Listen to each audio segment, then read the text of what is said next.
Këtë të martë të pranishëm në komisionin e posaçëm, ministri Blendi Gonxha dhe deputetja Ina Zhupa janë përfshirë në një debat. Çështja e debatit mes tyre ishte koncerti i zhvilluar në Tiranë i reperit amerikan Kanye West, për të cilin qeveria akordoi 4.2 milion euro nga Fondi i Emergjencave Civile për mbarvajtjen e eventit. Sipas Zhupës, bëj fjalë për një koncert privat dhe të parashikuar që nuk përputhet me shifrën e lartë e që sipas saj nuk lidhet me konceptin e emergjencës. Nga ana tjetër, Gonxha mbrojti vendimin e marrë nga qeveria, pasi siç tha, në të kundërt koncerti nuk do të zhvillohej. Pse?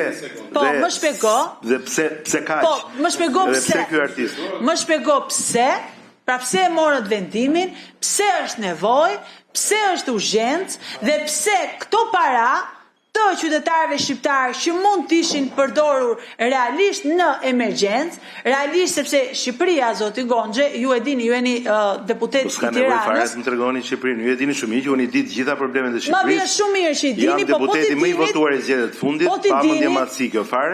Në listën e hapur. Po, zoti Gonxhe, po ti dini. Në telefonin tim dhe shumë ndjekje problematike sa nuk besoj se nuk përkojë 4.3 milion euro një shteti që nuk ka një avion për të shuar zjarret. Një shteti që kërkon donacione për ilaçe në Çukutë. Kam shumë respekt.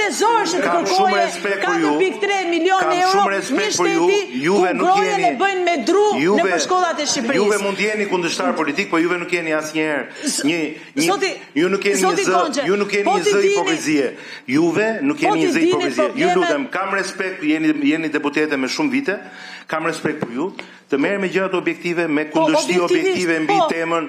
Objektivisht, zoti Gonxhe. Moral dhe hipokrizi për spitale dhe për histori tjera, mos i bëni se do shkojmë në një shteg që unë do ja urrëzoj shumë kollaj. Gonxha gjatë mbledhjes komentoi edhe diskutimet për një koncert të mundshëm të Jennifer Lopez në Shqipëri, duke bërë të ditur se qeveria nuk ka pranuar kushtet e vendosura nga artistja.